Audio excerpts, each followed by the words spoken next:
She tried to flee the wedding carriage, but the Duke inside whispered, "You're safe now."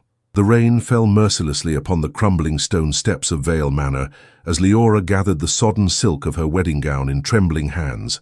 The fabric, once pristine white, now muddied and torn, clung to her frame like a prison of lace and broken promises. Behind her, the muffled sounds of celebration continued, oblivious to the bride's desperate flight. "Miss Vale," Mrs. Whitcomb's voice carried across the courtyard. "Miss Vale, you cannot—" Leora did not turn. The elderly housekeeper had been kind, but kindness would not save her from what awaited inside. Lord Varnell's leering smile, her father's whiskey-soaked indifference, and the mountain of debt that had transformed her from daughter to currency. The arrangement had been made with brutal efficiency, her hand for her father's gambling debts.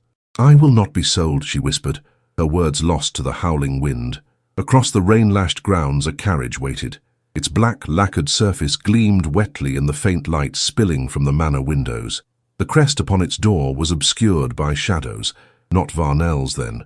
Perhaps a wedding guest departing early, or a merchant lost on these remote roads. It mattered not. Any fate was preferable to becoming Lady Varnell.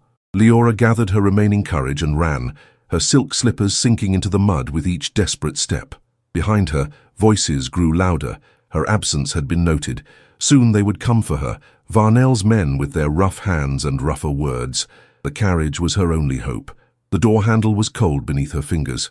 She wrenched it open without hesitation, prepared to beg, to offer what little money she had secreted away in her grandmother's locket. But the words died upon her lips. A man sat within, his features half hidden in shadow. "Please," she began, but faltered as he leaned forward, lamplight catching the sharp planes of his face. "Miss Vale, I presume." His voice was low and measured, aristocratic in its precision. Recognition dawned with terrible clarity. The Duke of Carethorn, whose name was whispered in drawing-rooms across England with equal parts fear and fascination.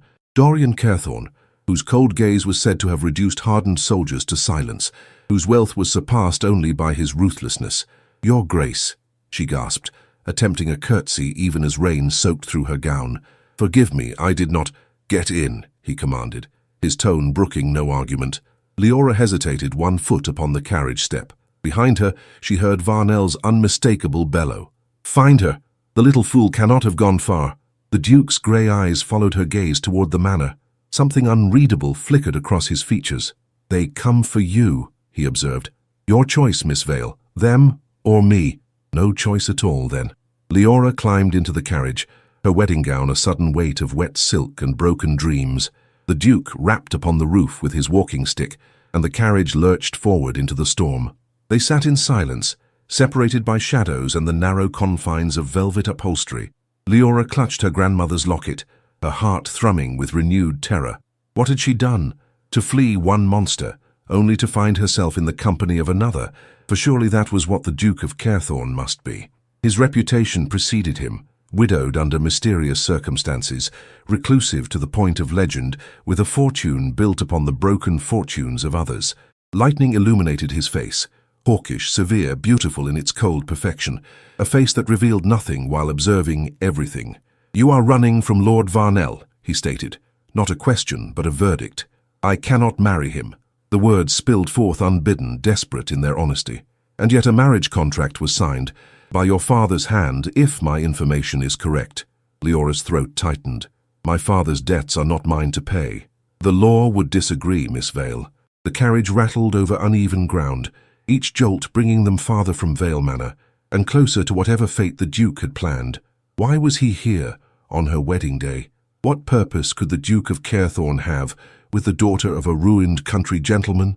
"Where are you taking me?" she asked, struggling to keep her voice steady. The Duke regarded her thoughtfully, his gloved fingers tapping against his walking stick. "Away," he said simply. Leora's courage, already frayed, finally broke. In one desperate motion, she lunged for the door handle, prepared to throw herself into the storm rather than remain in this prison of mahogany and uncertainty. "Stop!" His hand closed around her wrist, surprisingly gentle despite its firmness. "Miss Vale, Leora, you misunderstand." She froze, trapped between his grasp and the door. The Duke released her slowly, as one might release a frightened bird. When he spoke again, his voice had softened to a whisper that seemed to fill the carriage despite its quietness. "You're safe now." 3 words, impossible in their simplicity, inconceivable from such a man. Yet something in his eyes, grey as winter seas, compelled her to believe them. The carriage door remained unopened. Outside, the rain continued to fall, washing away the footprints of her flight. Dawn broke reluctantly over Carethorne Hall, painting its austere stone facade with pallid light. Leora stood at the window of her appointed chamber, watching as morning mist curled around the formal gardens below. She had slept fitfully, plagued by dreams of Varnell's hands and her father's indifferent gaze. The Duke's household had received her without question. A silent maid had provided nightclothes. A stern-faced housekeeper had shown her to this room with its heavy oak furniture and faded tapestries. She had seen nothing of the Duke since their arrival in the dead of night. His parting words had been sparse. "Rest, we shall speak when you are recovered." Recovered from what? The humiliation of fleeing her own wedding? The shock of finding herself under the protection, if protection it truly was, of England's most notorious peer? A knock interrupted her thoughts. The maid, Agnes, entered with a breakfast tray and a gown of pale blue wool, simple but well made and decidedly not hers. "His Grace requests your presence in the library when you are prepared, miss," Agnes said, setting down the tray. "Whose gown is this?" Leora asked, touching the soft fabric. "It belonged to the late Duchess, miss." Leora withdrew her hand as though burned. "I cannot wear the clothing of a dead woman." "His Grace instructed that you be properly attired." Agnes's tone softened marginally. "The Duchess has been gone these 7 years, miss. The gown has never been worn." What choice did she have? Her wedding dress lay ruined, a sodden heap of silk and lace. With reluctant acquiescence, Leora allowed Agnes to help her dress. The gown fit surprisingly well, requiring only minimal adjustments at the waist. As Agnes arranged her hair in a simple chignon, Leora studied her reflection. The woman who stared back seemed a stranger, composed where she felt only confusion, dignified where she felt only fear. The library occupied the east wing of Carethorne Hall, its tall windows overlooking the wild cliffs beyond the formal gardens. Books lined the walls from floor to ceiling, interrupted only by a massive stone fireplace, where flames crackled against the morning's chill. The Duke stood before it, his tall frame silhouetted against the light. "Your Grace," Leora said, dropping into a curtsy despite her trembling knees. "You wished to see me." He turned, and she was struck again by the severe beauty of his features. In daylight she could see that his black hair was touched with silver at the temples, though he could not be much past 30. His eyes, the color of rain-washed slate, appraised her with quiet intensity. "The gown suits you," he observed. "Please sit." Leora perched on the edge of a leather armchair, her back rigid with tension. "I must thank you for your intervention yesterday, Your Grace, though I confess I do not understand it." "No?" He took the seat opposite her. "I should think my actions were quite clear. I removed you from an untenable situation. Why would the Duke of Carethorne concern himself with the troubles of a stranger?" A ghost of a smile touched his lips. "Are we strangers, Miss Vale? Your father and I have had business dealings for many years. I am well acquainted with his proclivities." Heat flooded Leora's cheeks. "My father's weaknesses are no secret, it seems." "Indeed not." The Duke's tone remained even, devoid of judgment. "Lord Varnell has been acquiring your father's debts systematically for the past year. A most unusual investment strategy, would you not agree?" Leora's hands clenched in her lap. "He wanted me. The debts were merely his means of acquisition." "Precisely." The Duke leaned forward, his elbows resting on his knees. "Varnell's appetites are well known in certain circles. His first 2 wives met with unfortunate ends, and so you rescued me from becoming the third." Leora lifted her chin, meeting his gaze directly. "Again, I ask, why?" For a moment, silence stretched between them, broken only by the crackle of flames in the hearth. When the Duke finally spoke, his voice carried an emotion she could not name. "I knew your mother, Miss Vale. Before her marriage to your father, she was—" He paused, choosing his words with evident care. "She was kind to me, at a time when kindness was a rarity in my life." Surprise rendered Leora momentarily speechless.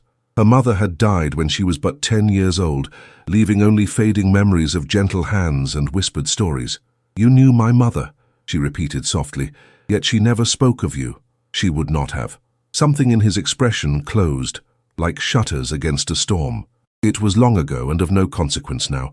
What matters is that I could not stand idle while her daughter was sacrificed to a man like Varnell. The door opened before Leora could respond. A tall man with the bearing of a soldier entered, his expression grave. "Your Grace, forgive the interruption." His eyes darted briefly to Leora. "A messenger has arrived from London. Lord Varnell has filed formal charges of breach of contract and theft." The Duke showed no reaction, save for a slight tightening of his jaw. "Thank you, Blackwood. Have the messenger await my response." When the door closed, Leora rose shakily to her feet. "Theft? What could I possibly have stolen?" "Yourself, Miss Vale." The Duke's voice was grim. "In the eyes of the law, you were Varnell's property from the moment your father signed the marriage contract." "That cannot be." "It is." He stood, towering over her. "But do not concern yourself. I have some influence in legal circles. This will be resolved." "At what cost to yourself?" Leora asked, suddenly aware of the risk he had undertaken. "Your reputation—" "My reputation," he interrupted, "is already beyond redemption. A fact I have long since accepted." He crossed to a writing desk and extracted a small silver key from his waistcoat pocket. The lock of a drawer yielded with a soft click. "This belonged to your mother," he said, returning with something clutched in his hand. "I believe she would wish you to have it now." Into her palm he placed a small ivory miniature, no larger than a pocket watch. Within its circular frame, a likeness of her mother smiled softly, her eyes holding the same gentle wisdom Leora remembered. "How did you come to possess this?" she whispered. The Duke's expression remained inscrutable. "She entrusted it to me, with instructions to keep it safe until it might be needed." His fingers brushed against hers as he closed her hand around the miniature, much like her daughter. The door opened once more. Agnes stood on the threshold, her usually impassive face troubled. "Your Grace," she said, her voice unnaturally high. "Riders approaching from the South Road, Lord Varnell's livery." The Duke's response was immediate. "Blackwood!" His call brought the soldier-like man hurrying back. "Secure the house. No one enters without my express command." To Leora he offered his arm with sudden urgency. "Come, there is somewhere you will be safe." She hesitated only a moment before placing her hand upon his sleeve. As he led her from the library, the ivory miniature pressed against her palm like a talisman. Outside, beyond the tall windows, storm clouds gathered once more over Carethorne Hall. The passageway descended in a tight spiral, stone steps worn smooth by generations of feet. Leora followed the Duke's tall figure, one hand clutching the miniature, the other trailing along the damp wall for balance. The only illumination came from the lantern he carried, its flickering light casting monstrous shadows that danced and swayed with their movement. "These passages were built during the Wars of the Roses," the Duke explained, his voice echoing strangely in the confined space. "My ancestors found it prudent to have means of escape, when loyalty to the wrong rose might mean death. They emerged into a small chamber hewn from the living rock beneath Carethorne Hall. Bookshelves lined one wall, a narrow bed occupied another, and a hearth with a chimney cleverly disguised as part of the cliff face provided warmth. It was a scholar's retreat, not a prison cell, as Leora had half feared. "No one will find you here," the Duke said, lighting additional lamps that transformed the space from forbidding to merely austere. "Even most of my staff are unaware of its existence." "How long must I remain hidden?" Leora asked, the reality of her situation settling like a stone upon her heart. A fugitive in the home of a man whose motives remained opaque, despite his claimed connection to her mother. The Duke set down the lantern and regarded her with those rain-grey eyes. "Until I can ensure your safety by legal means. Days, perhaps no more than a fortnight. And if Lord Varnell should discover me here, what then? He will not." The certainty in his voice was absolute. "But should the impossible occur, there is a second passage." He indicated a bookshelf. "The third volume from the left on the second shelf. Pull it, and a door will open to a tunnel that leads to the cliffs. Follow it to its end, and you will find a cottage where my groundskeeper lives. He can be trusted." Leora nodded, committing the instructions to memory even as she prayed they would never be needed. "I must return above before my absence is noted," the Duke continued. "Blackwood knows of this place. If you have need of anything, pull this bell cord." He indicated a nearly invisible cord beside the bed. "He will come. Wait." Leora caught his sleeve as he turned to leave, surprising herself with her boldness. "Your Grace, what will you tell Lord Varnell?" A smile touched his lips, transforming his severe features into something almost kind. "The truth, Miss Vale, that I have not seen you since the night of your wedding." He covered her hand briefly with his own. "Rest now. You are safe here." With that he was gone, taking the lantern, and leaving her alone with the soft glow of the remaining lamps. Leora explored her sanctuary, finding it better appointed than first appearances suggested. The bookshelves held volumes of poetry, history, and natural philosophy. A small desk contained paper, ink, and quills. The narrow bed was made up with linen sheets that smelled of lavender. Someone, Agnes perhaps, had anticipated her needs. She opened the miniature of her mother, studying the familiar face that gazed back at her. What connection had existed between this gentle woman and the austere Duke of Carthorne? What debt did he feel he owed that would prompt him to risk his position and reputation for her daughter? A distant commotion above broke her reverie. Muffled voices, the sound of boots upon stone floors. Lord Varnell had arrived. Hours passed in tense solitude. Leora attempted to distract herself with books, but found her mind returning incessantly to the confrontation occurring somewhere above her head. She paced the small chamber, counting steps to occupy her racing thoughts. 12 from the bed to the hearth, 8 from the hearth to the bookshelf with its secret escape route, 20 around the perimeter of the room. She was midway through her third circuit when the scrape of stone against stone announced someone's arrival. Leora backed toward the bookshelf, ready to flee, but relaxed when Blackwood's stern face appeared in the doorway. "Miss Vale," he said with a slight bow. "His Grace instructed me to inform you that Lord Varnell has departed. The immediate danger has passed." "What transpired?" Leora asked. "Did he accept the Duke's denial?" Blackwood's expression remained impassive. "I am not at liberty to discuss the particulars of their conversation. However, I can assure you that Lord Varnell left Carthorne Hall alive and unharmed, if somewhat diminished in spirits." The careful phrasing sent a chill down Leora's spine. What manner of exchange could leave a man like Varnell diminished in spirits? "The Duke requests your presence in the library, if you feel equal to the climb," Blackwood continued. "There have been developments you should be made aware of." Leora's heart quickened. "Of course, please lead the way." The Duke stood at the library window when they entered, his tall frame silhouetted against the fading afternoon light. He turned at their approach, and Leora was shocked by his appearance. Though his clothing remained impeccable, his face bore evidence of recent strain, a tightness around his eyes, a tension in his jaw that had not been present before.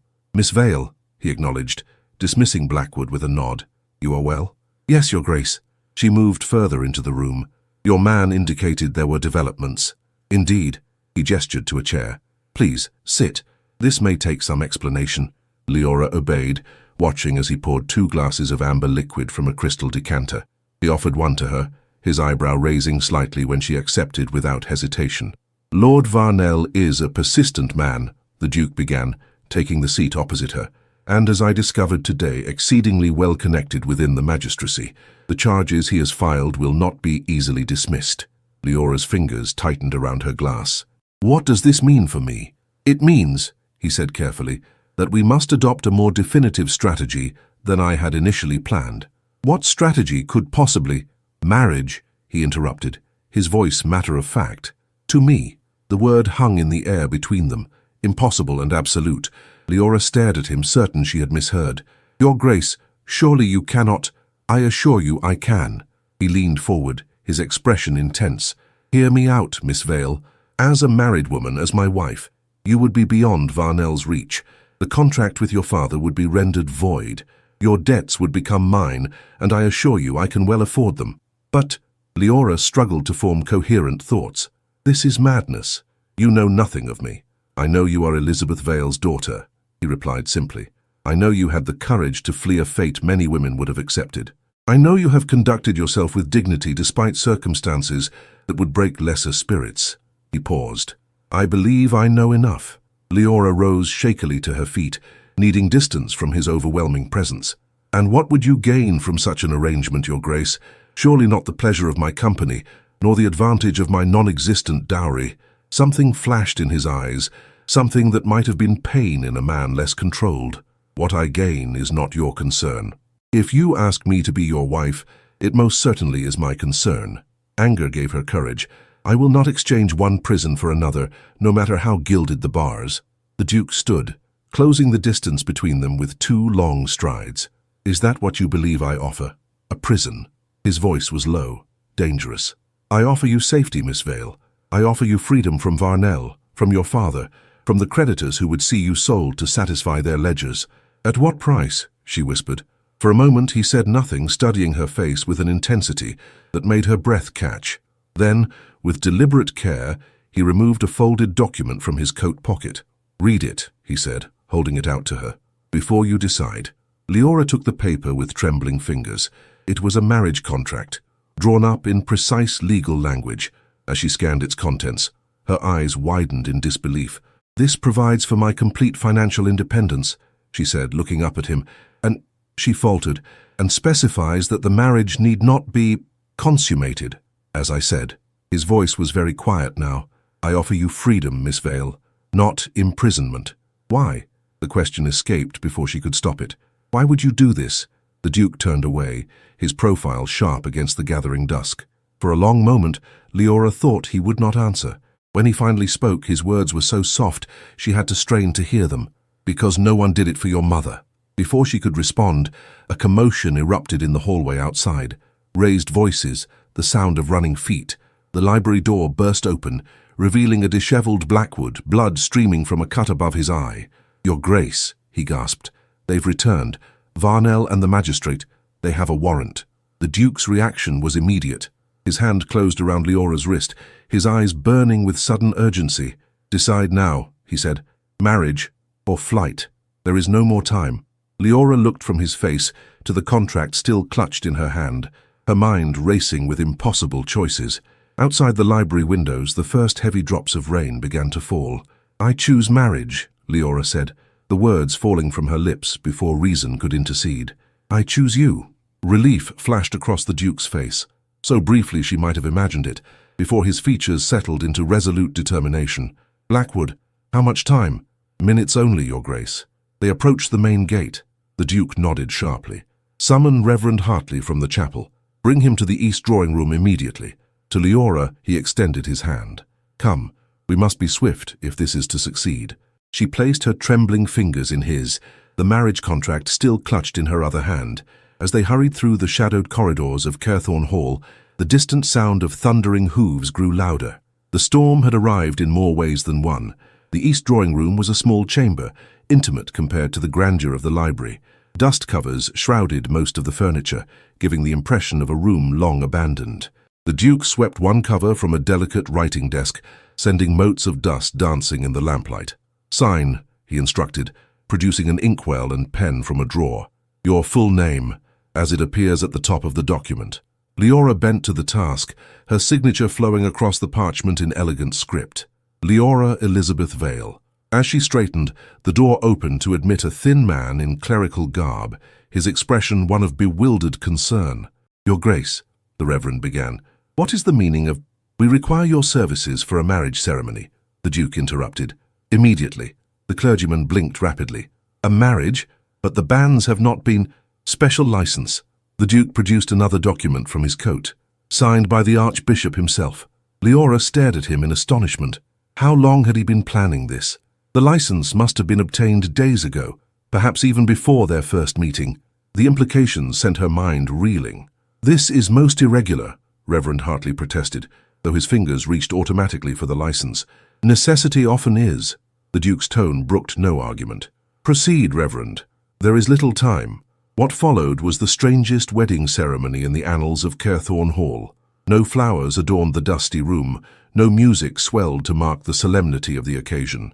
Leora wore the late Duchess's blue gown, the Duke his everyday attire.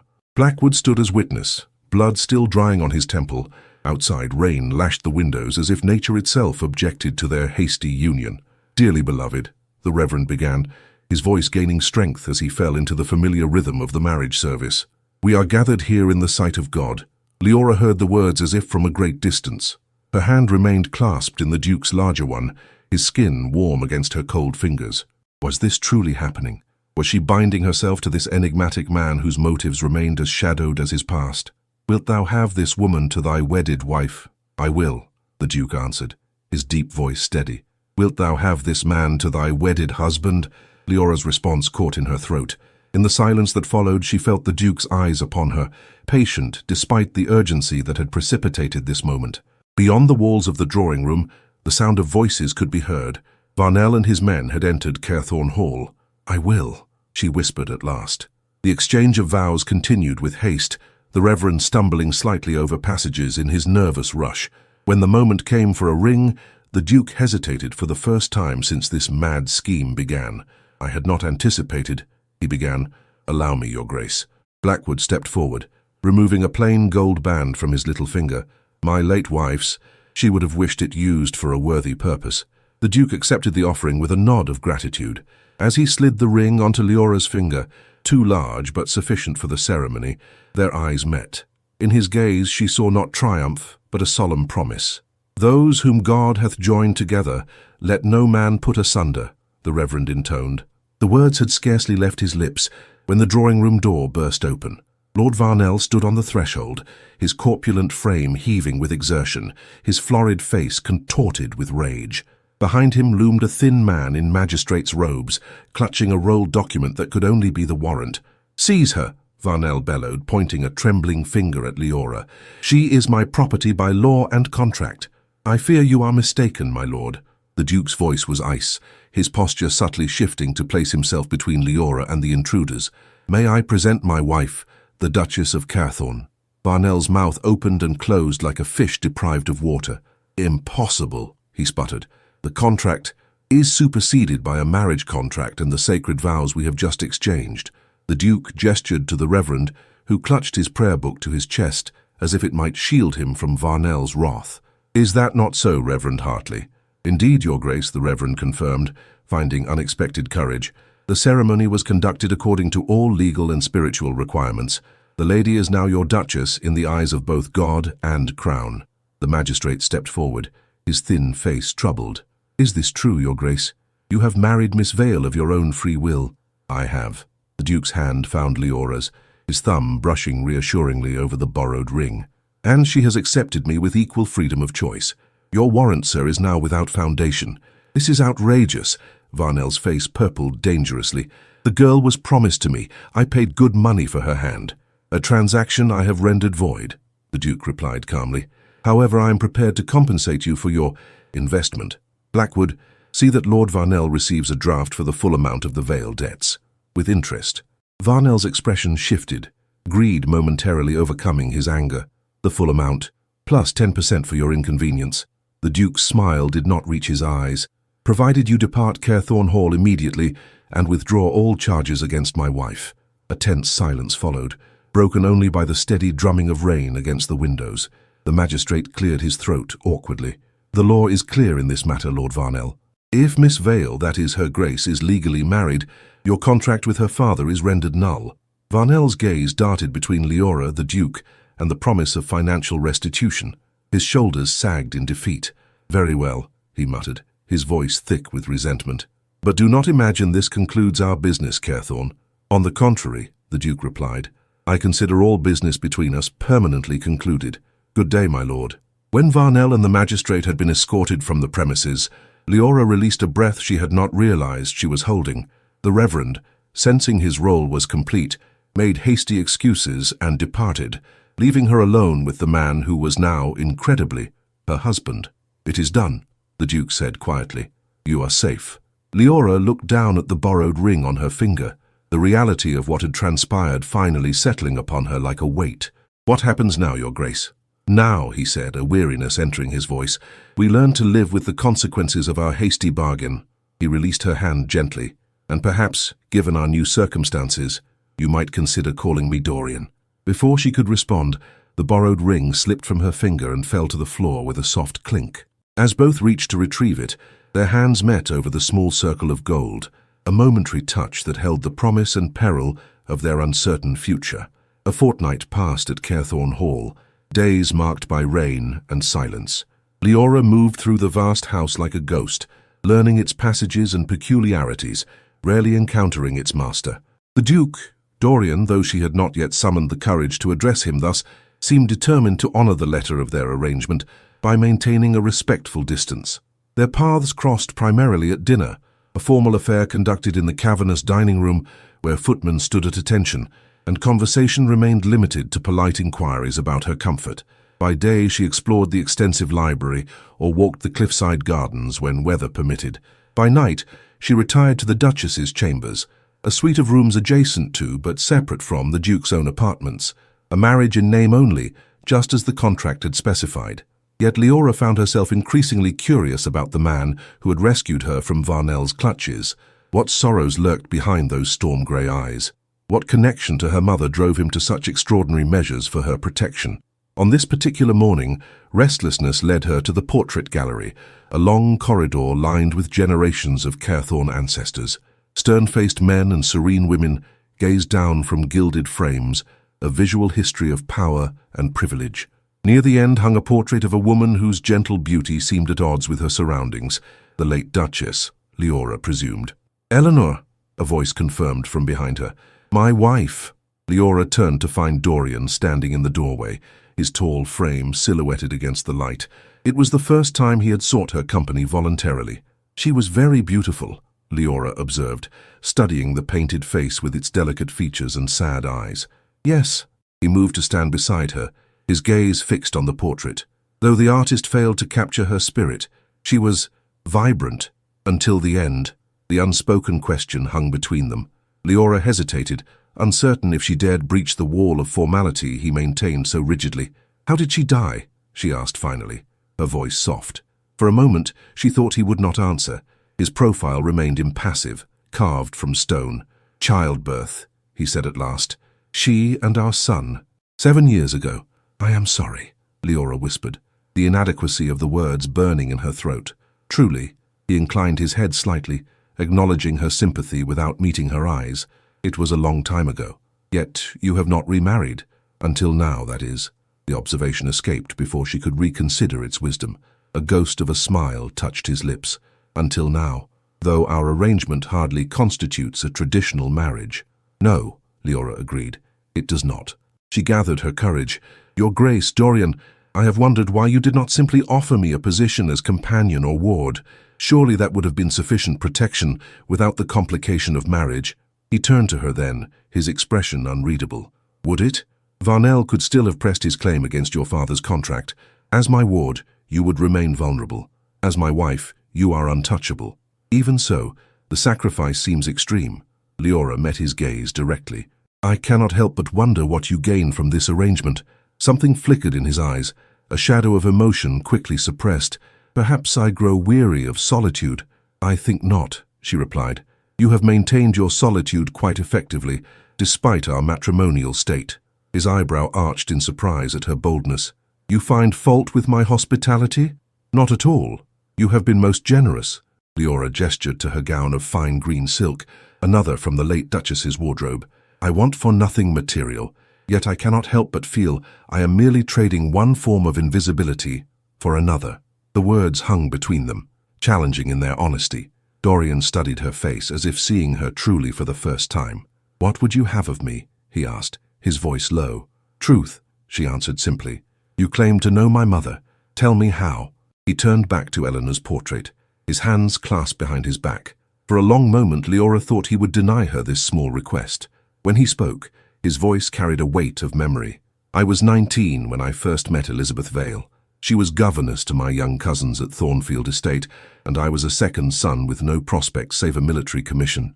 His eyes remained fixed on the painting, but Leora sensed he saw something else entirely. "She was kind to a young man consumed by his own insignificance. She saw worth where others saw only a spare heir." "You loved her," Leora realized, the revelation stealing her breath. "I admired her," he corrected gently. "She was several years my senior and possessed of a wisdom I sorely lacked. When I received orders to join my regiment in India, she gave me that miniature you now possess, with instructions to return it to her should fortune ever bring us together again. But it never did. No, by the time I returned to England, my brother had died, leaving me the title and estates. Your mother had married your father and removed to Vale Manor."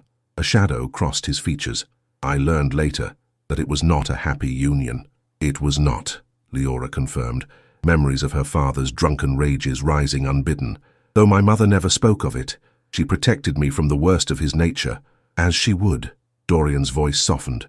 "When I heard of her death, I made inquiries about her daughter.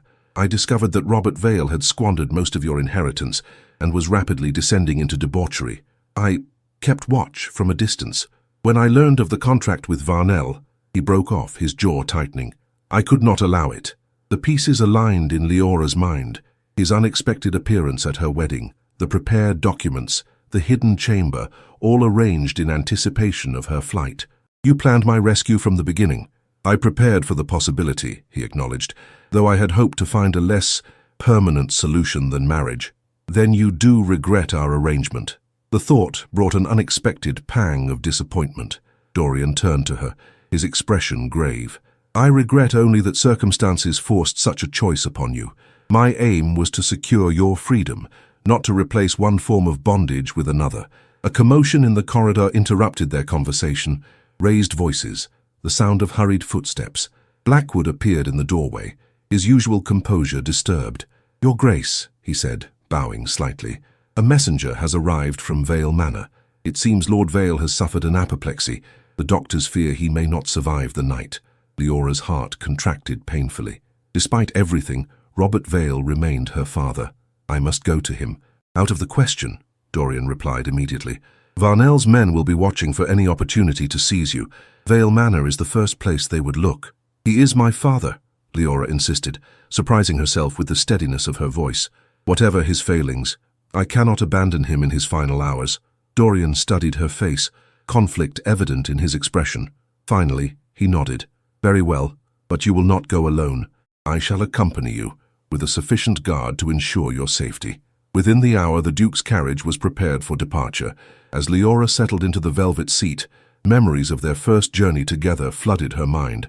Her desperate flight, his unexpected kindness. Now they journeyed as husband and wife, bound by law, if not by affection. Dorian entered the carriage and took the seat opposite her, his face grim with purpose. We should reach Vale Manor by nightfall.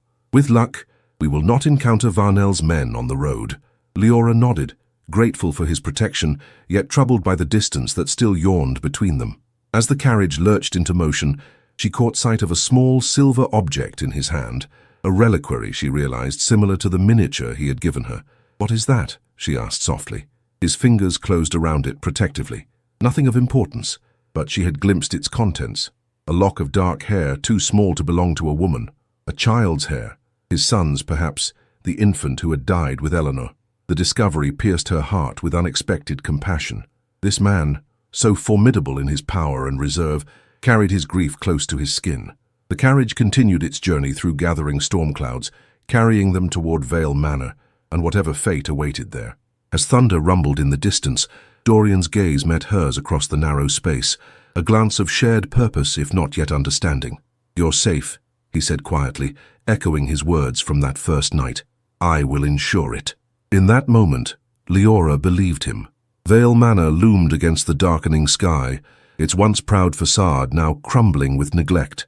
As the carriage approached, Leora felt the weight of memories press upon her. Childhood games in the overgrown garden, her mother's gentle laughter in the morning room, her father's gradual descent into dissolution after Elizabeth Vale's death. This had been her prison, then her escape, and now she returned as a duchess. It appears deserted, Dorian observed, his eyes scanning the silent house. No lamps illuminated the windows, no servants stood ready to greet them. Blackwood, proceed with caution. The carriage halted before the main entrance. Dorian descended first, then offered his hand to assist Leora. His touch was firm, steadying her as her slippers met the gravel drive. Together they mounted the worn stone steps, Blackwood and two armed footmen following closely behind. Leora's knock echoed ominously in the silence. After a long moment, shuffling footsteps approached, and the door creaked open to reveal Mrs. Whitcomb, the elderly housekeeper, who had been with the Vale family since before Leora's birth. Miss Leora, she gasped, her roomy eyes widening in recognition. Oh, my dear girl. Or should I say your Grace now?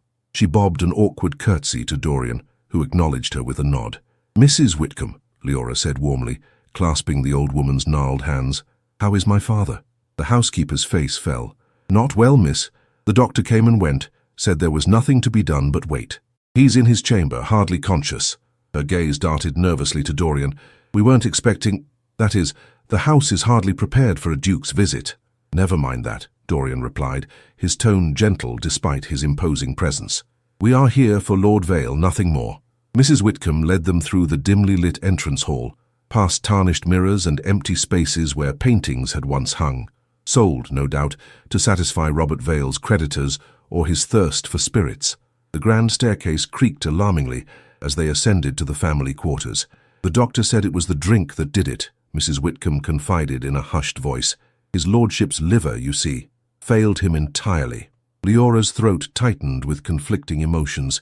Pity for the broken man who had once been her father, anger at his self-destruction, guilt for her own absence. Beside her, Dorian's presence was a silent bulwark, his hand occasionally brushing hers as if to offer reassurance. Robert Vale's chamber was shrouded in shadow and the sour smell of illness. A single candle guttered beside the massive oak bed, where a wasted figure lay propped against yellowed pillows. Leora approached slowly, her heart pounding with dread and sorrow. "Father," she whispered, taking the skeletal hand that rested upon the coverlet. "It's Leora. I've come." Robert Vale's eyelids fluttered, then opened to reveal bloodshot eyes clouded with confusion. "Lisbeth?" he mumbled, his voice a dry rasp. "Come back to me." "No, father. It's Leora." She squeezed his hand gently. "Your daughter." Recognition slowly dawned in his bleary gaze. "Leora, you ran." His eyes shifted to Dorian, who stood a respectful distance behind her. "Took her. My property." Leora flinched at the word, but Dorian's expression remained impassive. "Lord Vale," he acknowledged with a slight bow, "I have come to pay my respects." "Respect?" Robert Vale's laugh dissolved into a fit of coughing that left his lips flecked with blood. "What respect does Carthorne owe me? You stole my daughter, my only asset." "I married your daughter," Dorian corrected, his voice calm, "with all legal propriety." "Legal?" Vale spat the word.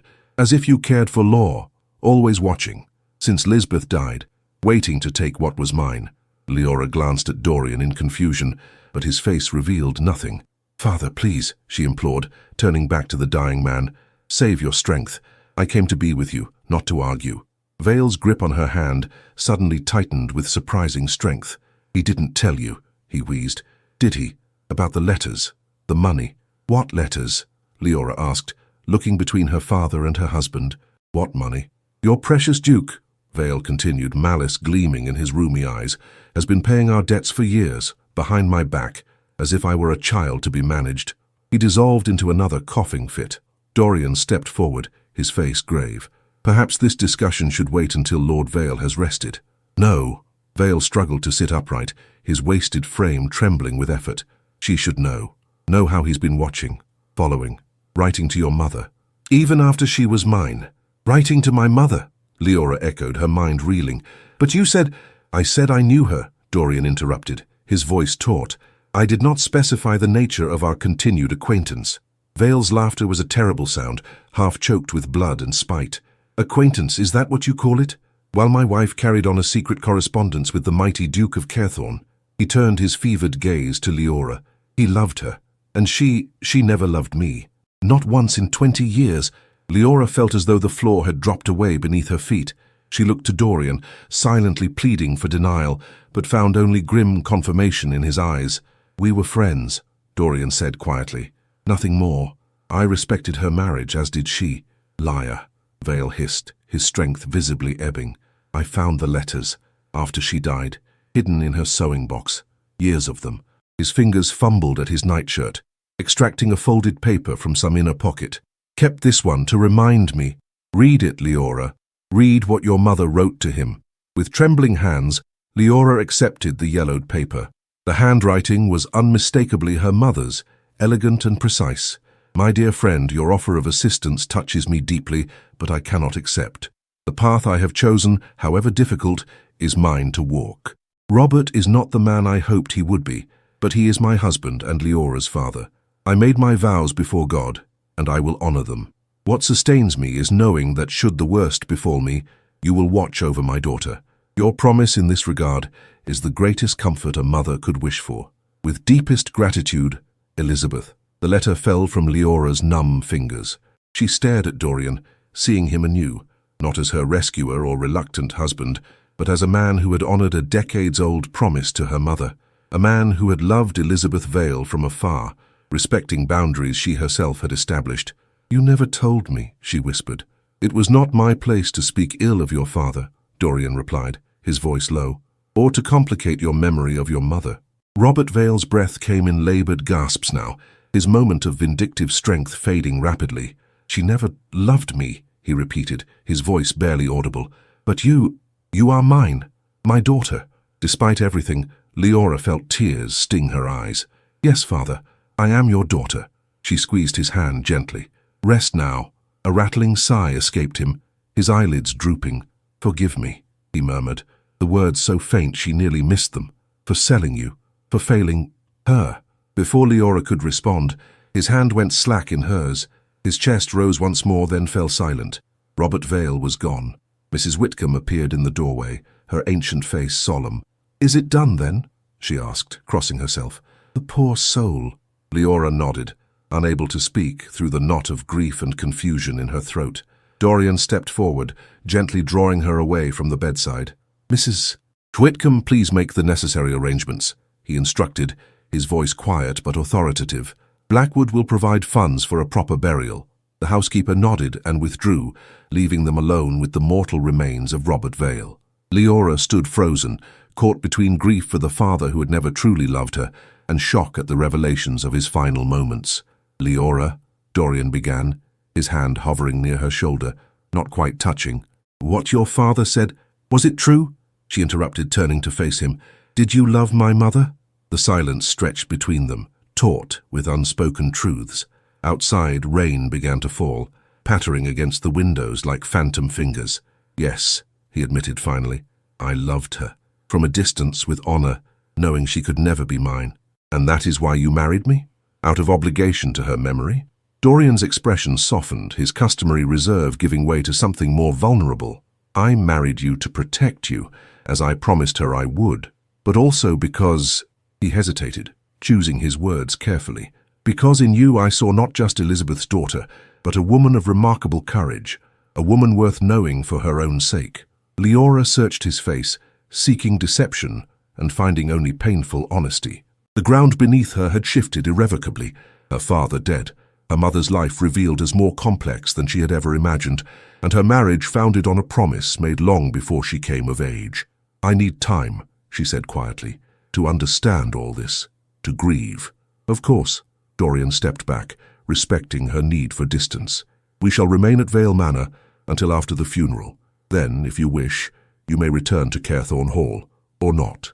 The choice will be yours." "And if I choose to leave? To make my own way?" His face was grave in the candlelight, shadows emphasizing the strong planes of his features. "Then I shall honor that choice, and ensure you have the means to do so comfortably. Our marriage contract guarantees your financial independence, regardless of where you reside." Before Leora could respond, Blackwood appeared at the door, his expression uncharacteristically troubled. "Your Grace," he said, addressing Dorian. "Riders approaching." Lord Varnell's livery. Dorian's posture shifted immediately, tension replacing solemnity. "How many?" "At least 6, possibly more behind them." "Secure the house," Dorian ordered. "No one enters without my express permission." As Blackwood hurried to obey, Dorian turned back to Leora. "It seems Varnell has learned of your father's death with remarkable speed. What does he want?" Leora asked, though she feared she already knew the answer. "With your father gone, he likely believes the marriage contract is his to enforce against the estate." Dorian's mouth set in a grim line. "He forgets that you are now my wife, and Vale Manor will pass to me as your husband." The implications struck Leora with sudden clarity. In the eyes of the law, everything that had been her father's, the manor, its lands, even his debts, now belonged to Dorian. She had escaped Varnell only to find herself equally powerless, albeit in more benevolent hands. "So I have traded one master for another," she said softly, the words escaping before she could reconsider them.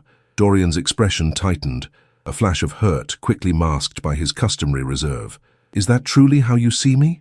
As your master?" Before she could answer, the distant sound of shouting reached them, followed by the crack of what might have been a pistol shot. Varnell had not come merely to talk. "Stay here," Dorian instructed, striding toward the door. "Blackwood will ensure your safety." "Wait." Leora caught his arm, surprising herself with her boldness. "Be careful, please." For a moment, his stern facade softened. His hand covered hers briefly, warm and reassuring. "Always, my Duchess." Then he was gone, leaving Leora alone with her father's body and the echoing remnants of revelations that had shattered her understanding of the past. and perhaps her hope for the future. The cacophony below grew louder, men's voices raised in anger, the sound of furniture overturned, the unmistakable ring of steel against steel. Leora stood frozen beside her father's deathbed, torn between heeding Dorian's command to remain safely hidden and the desperate need to know what transpired. Duty won. She pulled a sheet over Robert Vale's still face, whispering a brief prayer for the troubled soul of the father who had failed her, yet in his final moments had sought forgiveness. The gesture complete, she crept to the door and eased it open, listening intently to the chaos echoing through Vale Manor. "Stand aside!" Varnell's voice bellowed from the entrance hall, the words slurred with what might have been drink or rage. "The girl belongs to me by right of contract." "The lady," came Dorian's measured reply, "is my wife and duchess. Your contract died with Lord Vale, as I believe my solicitor has already explained to you. Solicitors be damned, I paid good money, which has been returned to you in full," Dorian interrupted, his tone hardening. "Our business is concluded, Varnell. Depart my property before I have you removed forcibly." "Your property." Varnell's laugh held no humour. "Vale Manor belongs to Robert Vale's creditors, of which I am chief. The debts far exceed the worth of this crumbling pile." "The debts have been satisfied," Dorian replied calmly. "I purchased them from your associates yesterday. Every note, every mortgage, every lien against Vale Manor is now held by me." A shocked silence followed this revelation. Leora pressed her hand to her mouth, stifling a gasp. Dorian had purchased her father's debts, had known Robert Vale was dying even before the messenger arrived at Carethorne Hall. Had their journey here been orchestrated from the beginning? "Impossible," Varnell sputtered at last. "Clarence wouldn't sell for twice their face value. I assure you he would and did. As did Hargreaves and Bishop and every other parasite to whom Robert Vale owed so much as a farthing." The Duke's voice remained even, controlled, yet carried an undercurrent of steel. "Vale Manor and all its holdings now belong to my wife, free of encumbrance." Leora's heart stuttered in her chest. Not to him, but to her. How could this be when the law gave a husband total control over his wife's property? "You lie," Varnell hissed. "No woman can hold property independent of her husband." "A normal marriage settlement, perhaps," Dorian agreed, "but ours is hardly conventional. The contract specifically grants my wife full ownership of her inheritance, including any properties redeemed from debt during our marriage." Another silence, broken only by Varnell's labored breathing. When he spoke again, his voice dripped with venom. "You think you've won, Carethorne, but that chit isn't worth the trouble she'll bring you. I know her kind, frigid as her mother who spread her legs for Robert Vale only because she couldn't have you." The sound of a blow echoed through the hall, followed by a heavy thud.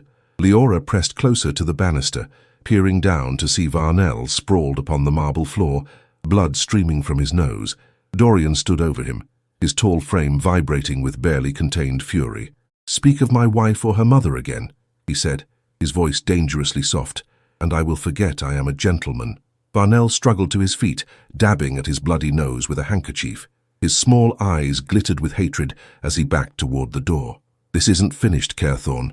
No man humiliates me without consequence." "It is finished," Dorian replied. "And should you approach my wife again, the consequences will be yours alone to bear." Blackwood, see Lord Varnell to his carriage. Leora retreated from the banister, as Blackwood escorted the seething Varnell from Vale Manor. She returned to her father's room, her mind whirling with what she had overheard. Dorian had secured her inheritance, had given her independence in a world where women were legally bound to their husbands' wills. Why? What motivated such extraordinary generosity? She was seated beside her father's body, lost in thought, when Dorian appeared in the doorway. His cravat was askew, his knuckles raw from the encounter with Varnell, yet his expression softened as he regarded her. "You should not have had to hear that," he said quietly. "But I did," she replied, rising to face him. "Is it true? You purchased my father's debts?" Dorian nodded, entering the room with measured steps. "I began acquiring them shortly after our marriage. The process was nearly complete when we received word of your father's condition." "And you've placed Vale Manor in my name, not yours?" "As stipulated in our marriage contract," he confirmed. "Your property remains your own, to dispose of as you wish." Leora studied his face, searching for hidden motives in his impassive features. "Why would you do this? What benefit could it possibly bring you?" For a moment, Dorian seemed to struggle with himself, his customary reserve warring with some deeper emotion. When he spoke, his voice carried a weight of sincerity she had not heard before. "Because it was right," he said simply. "Because you deserve the freedom to choose your own path, unencumbered by either your father's debts or a husband's authority. Even if that path leads away from you?" The question hung between them, fragile and momentous. Dorian's gaze never left hers as he stepped closer, close enough that she could see the flecks of darker grey in his eyes, like storm clouds gathering. "Even then," he answered softly, "though I confess I would regret it deeply." Leora's breath caught. "You would?" "More than I have words to express." His hand rose as if to touch her face, then dropped back to his side. "But I will not hold you by obligation or gratitude, Leora. When we return to Carethorne Hall, you may remain as my wife in truth rather than merely name, or you may establish yourself separately with my full support. The choice must be yours." The sincerity in his voice staggered her. This man who had rescued her from Varnell, who had honored a promise to her mother beyond all reasonable obligation, who now offered her freedom when the law granted him absolute authority, this man was offering her a choice that few women of her era would ever know. "I need time," she whispered, "to mourn my father, to understand what all this means." "Of course." He stepped back, respecting her need for space. "We shall remain at Vale Manor until after the funeral. Then, whatever you decide, I will honor it." A knock at the door interrupted them. Mrs. Whitcomb entered, followed by two somber-faced women from the village. "For the laying out, Your Grace," the housekeeper explained. "If you'd both like to wait downstairs, we'll see to his lordship now." Leora nodded gratefully and allowed Dorian to escort her from the chamber. As they descended the grand staircase, his hand beneath her elbow steady and warm, she found herself studying him anew, not as her rescuer or reluctant husband, but as a man who had loved her mother enough to protect her daughter without expectation of reward. "There is much I still don't understand," she said, as they reached the entrance hall, where signs of the confrontation with Varnell had already been cleared away. "About my mother, about you. Ask what you will," Dorian replied. "I shall answer with complete honesty. The miniature you gave me, did she leave it with you before her marriage to my father?" A shadow crossed his face.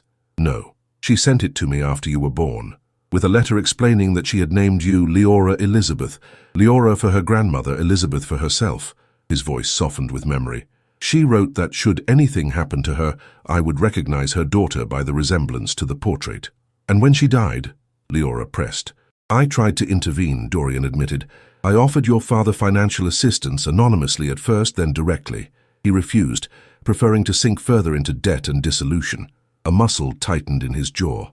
"I could do nothing but watch from a distance until he signed the contract with Varnell," Leora finished. Dorian nodded grimly. "Even then, I had hoped to find a less permanent solution than marriage, but circumstances forced my hand." They had reached the morning room, a chamber less touched by neglect than the rest of Vale Manor. Pale sunlight filtered through tattered curtains, illuminating faded furnishings that Leora remembered from childhood. Here, her mother had taught her to read and sew, had told her stories of brave heroines and noble knights. "She never told me," Leora murmured, running her fingers along the spinet that had fallen silent with Elizabeth Vale's death. "About you, about her unhappiness. She wouldn't have burdened a child with such knowledge," Dorian said gently. "She protected you as best she could, as she would have wished me to protect you after she was gone." "And now?" Leora turned to face him fully. "Now that you have fulfilled your promise to her, what do you wish?" The question seemed to catch him off guard. For a moment, the careful mask he wore for the world slipped, revealing a vulnerability that stole her breath. "I wish," he began, then faltered. Drawing a steadying breath, he tried again. "I wish for your happiness, Leora, whether that includes me or not." Outside the window, the first rays of sunset painted the neglected gardens in hues of gold and amber. Tomorrow would bring the solemn business of her father's burial, the formal transfer of Vale Manor to her name, decisions that could not be undone. But in this quiet moment, with the truth finally laid bare between them, Leora felt the first tentative stirrings of something she had not dared to hope for, not merely safety, but the possibility of joy. The morning of Robert Vale's funeral dawned clear and cool, autumn sunlight gilding the weathered gravestones in the small churchyard, where generations of Vales had been laid to rest. Leora stood beside the open grave, a solitary figure in widow's weeds borrowed hastily from Mrs. Whitcomb's niece. The irony did not escape her, a bride and widow both, though only one title was genuine. Dorian stood a respectful distance behind her, his tall figure commanding even in stillness. The handful of villagers and tenant farmers who had come to pay their respects cast curious glances at the Duke, their whispers carrying in the quiet air. Who would have imagined that Miss Leora, who had fled her own wedding, would return as a duchess with one of England's most formidable peers as her husband? Reverend Clarkson, who had christened Leora 21 years earlier, spoke the burial service with sonorous dignity. Ashes to ashes, dust to dust, in sure and certain hope of resurrection to eternal life. The familiar words washed over her, bringing neither comfort nor additional pain, merely a sense of completion. One chapter closing, another yet to be written. When the simple service concluded, Dorian stepped forward to stand beside her as the mourners filed past, offering awkward condolences. His presence steadied her, a silent bulwark against well-meaning but intrusive curiosity. Only when the last villager had departed did he speak.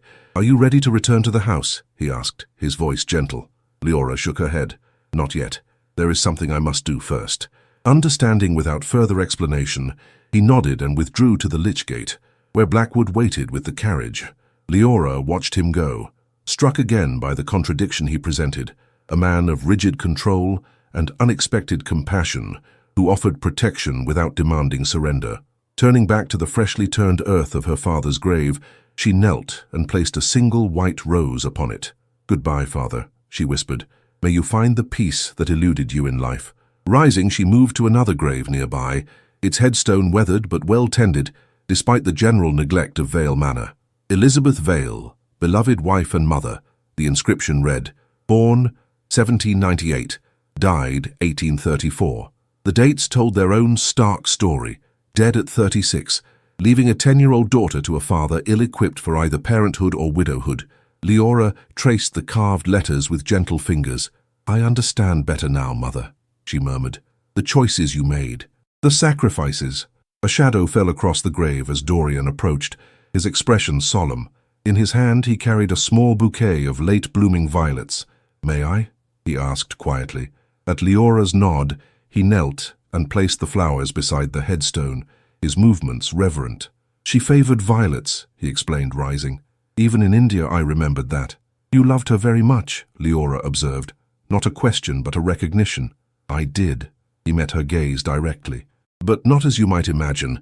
We were never lovers, Leora. Our connection was one of kindred spirits, two souls who recognized in each other a shared understanding of duty and sacrifice." "Yet you promised to protect her daughter," Leora pressed. "A promise you have honored beyond any reasonable obligation." Dorian's gaze returned to the grave, his profile sharp against the autumn sky. "Your mother saved me from despair when I was little more than a boy, facing a future I neither wanted nor understood. Her wisdom gave me courage to embrace my duty with honor rather than resentment. When she wrote to me of her own unhappy circumstance, how could I do less for her than she had done for me?" A complex emotion rose in Leora's chest, gratitude mingled with something deeper, something she was not yet ready to name. "And now? Now that you have fulfilled that promise?" For a long moment Dorian said nothing, his face unreadable. When he finally spoke, his voice carried a weight of carefully measured truth. "Now I find myself bound by a different promise, the one I made to you as your husband, to protect and honor you not out of obligation to your mother's memory, but for your own sake." The sincerity in his voice stole her breath. Before she could respond, the church bell tolled the hour, breaking the intimate silence between them. "We should return to the house," Dorian said, offering his arm. "Solicitor Graves will be arriving to discuss the settlement of your father's estate." Leora placed her hand upon his sleeve, allowing him to escort her from the churchyard. As they approached the carriage, a thought occurred to her. "The estate is entailed, is it not? Without a male heir, will it not pass to some distant cousin?" "Ordinarily, yes," Dorian acknowledged as he handed her into the carriage. "However, your father broke the entail 5 years ago to secure a loan from Lord Hargreaves. The property is now unentailed, and as we discussed, belongs to you free and clear, thanks to my purchase of the outstanding debts." The carriage set off toward Vale Manor, rocking gently on its springs. Leora studied Dorian's profile, marveling at the thoroughness of his preparations. "You seem to have thought of everything," she observed. "Not everything," he replied, a hint of wryness entering his voice. "I failed to anticipate how quickly Varnell would move once your father's death was known, or how violently he would react to being thwarted." "Do you believe he poses a continued threat?" Dorian's expression hardened. "Varnell is a dangerous man, particularly when his pride is wounded. Until I can neutralize his influence completely, we must remain vigilant." "We," Leora echoed softly. "You speak as though my decision is already made." His gaze met hers across the carriage, intent, yet carefully neutral. "Is it not? I promised you the freedom to choose your path, Leora. That promise stands regardless of Varnell or any other threat."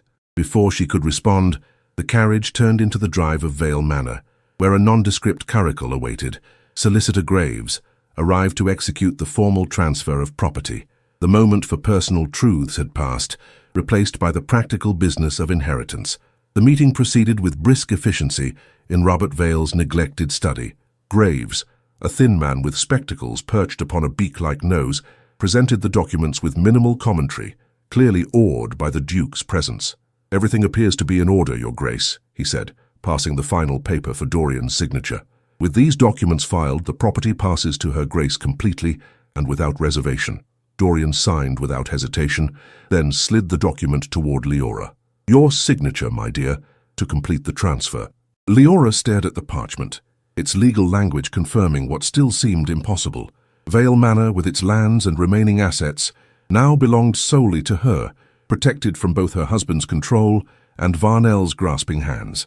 "This is most irregular," Graves muttered as she signed her name with steady hand. "A woman holding property independent of her husband is perfectly legal when the husband so chooses," Dorian interrupted smoothly. A progressive arrangement perhaps, but hardly unprecedented.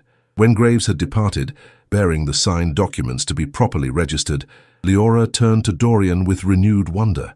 "You have given me something most women never know, true independence." "I have merely recognized what should be your natural right," he replied. "The question remains, what will you do with this freedom?" The question hung between them, momentous and unresolved. Outside, the afternoon light was fading, shadows lengthening across the overgrown gardens of Vale Manor. "I believe," Leora said carefully, "that I would like to return to Carethorne Hall.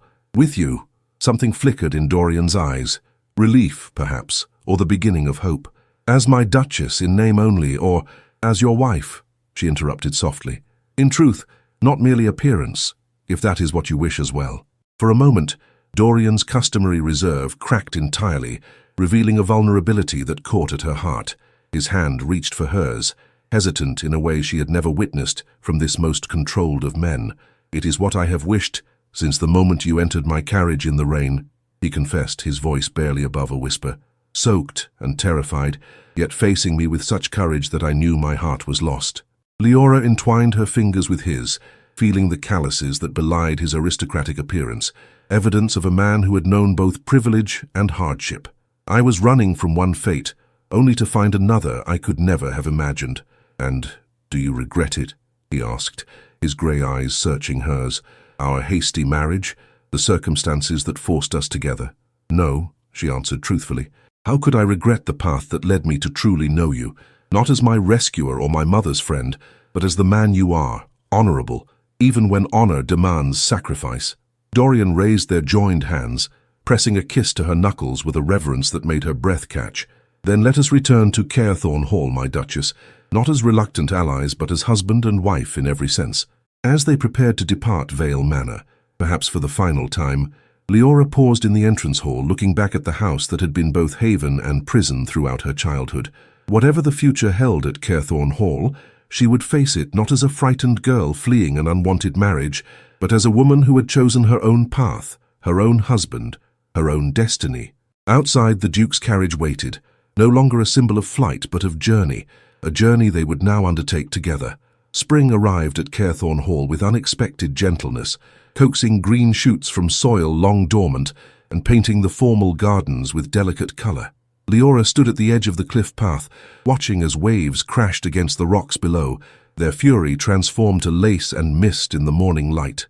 The wind tugged at her hair, loosening strands from their pins to dance around her face like autumn leaves.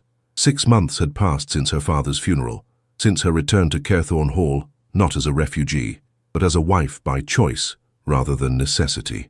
6 months of learning the contours of a marriage begun in crisis and transformed by gradual, deliberate understanding. 6 months of discovering that Dorian Carethorne, for all his formidable reputation, was a man capable of tenderness so acute it sometimes brought tears to her eyes. "I thought I might find you here." His voice came from behind her, familiar now in its depth and careful precision. "You favor this spot above all others." Leora turned to greet him, smiling at the sight of his tall figure silhouetted against the pale spring sky. "It reminds me that some forces cannot be controlled, only respected. Like the sea. A lesson I have been slow to learn," he acknowledged, moving to stand beside her at the cliff's edge. His hand found hers, their fingers entwining with the easy intimacy that had grown between them. "The household is in an uproar preparing for tonight's gathering. Mrs. Winters sent me to inquire if you had any final instructions regarding the dining arrangements." "Everything is in hand," Leora assured him, leaning slightly into his solid warmth. "Though I confess I'm rather nervous about our first formal entertainment as host and hostess. The neighborhood has been desperate for an invitation to Carethorne Hall for years," Dorian said, a hint of amusement in his voice. "They would come if we served nothing but gruel and weak tea. Yes, but their curiosity is primarily about you, my love, the reclusive duke who suddenly acquired a wife and now opens his home to society. They will be watching for any hint of scandal or impropriety." "Let them watch," he replied with surprising lightness. "What will they see but a man devoted to his duchess? Hardly the stuff of gossip."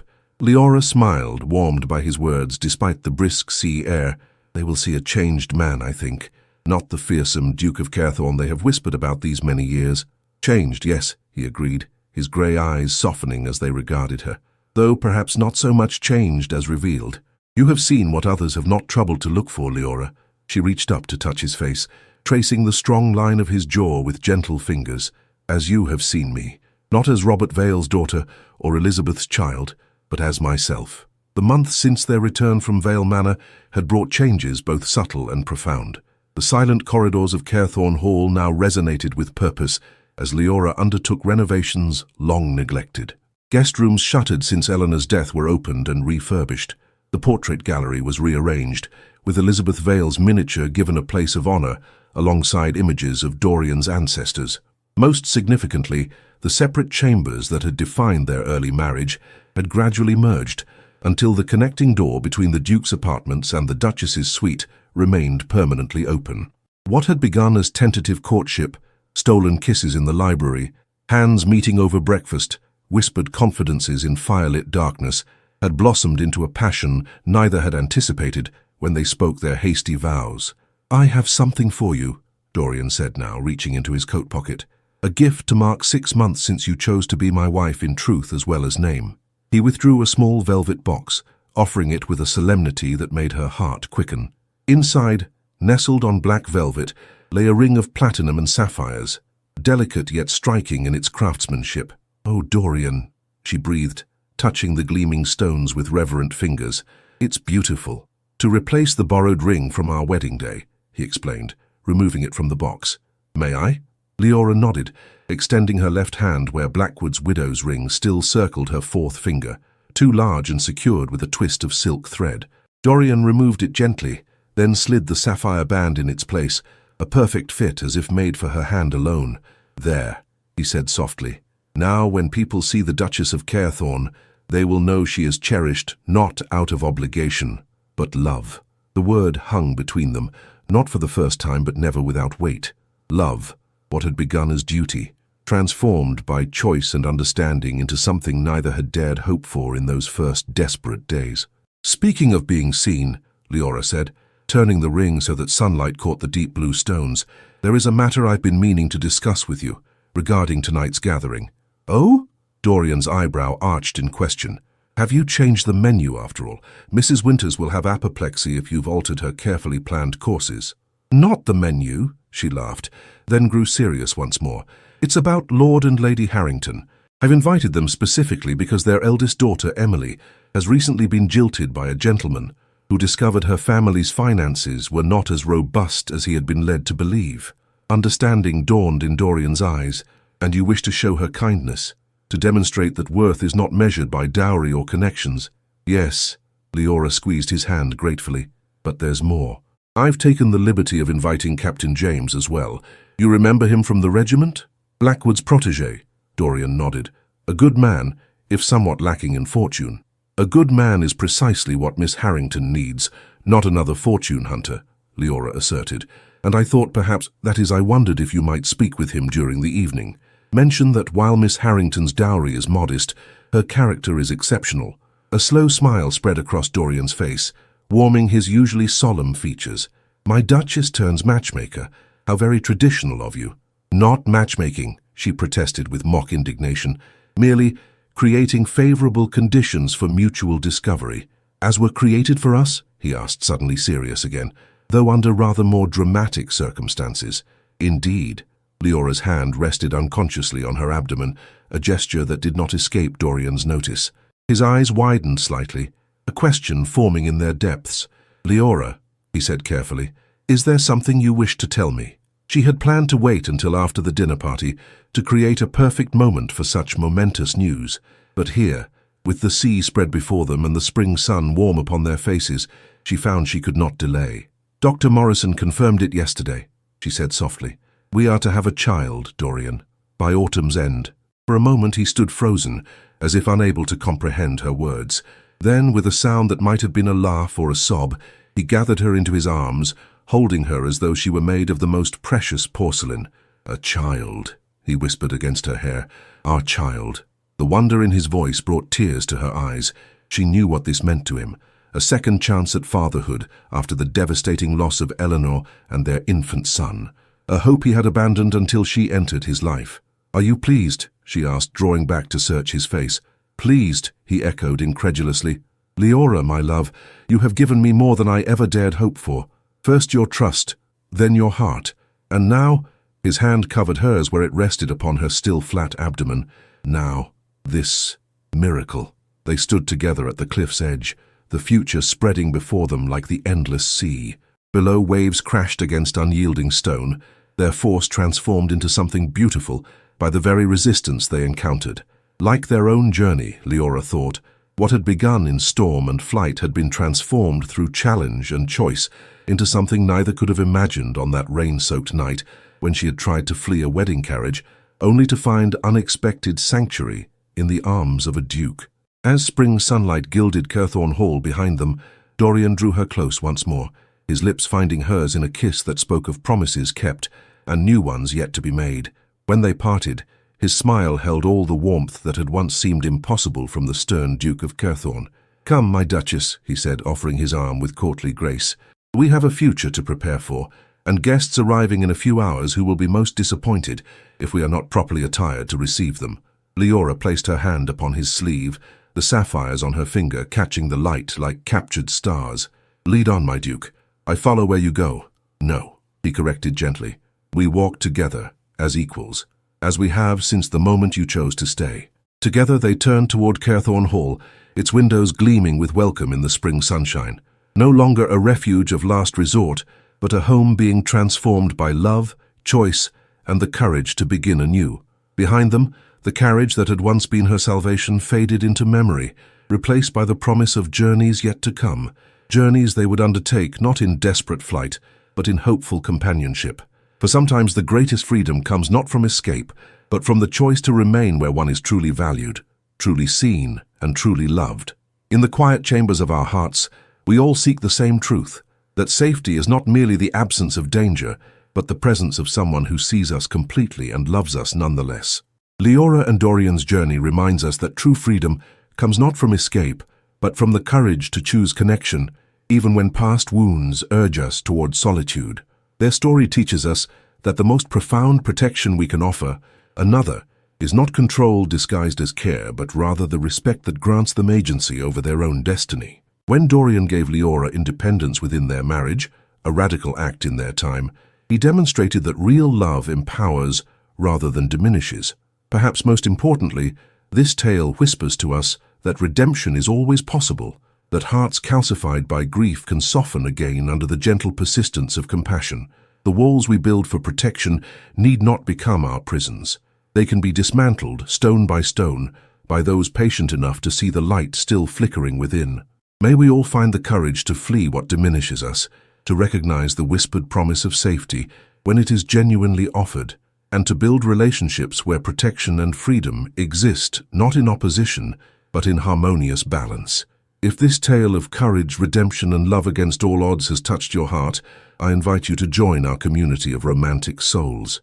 Subscribe to our channel to receive more enchanting Victorian love stories that will transport you to worlds where honor and passion dance in delicate balance. Did your heart race when the Duke whispered, "You're safe now"? Did you hold your breath when Leora made her final choice? Share your thoughts in the comments below.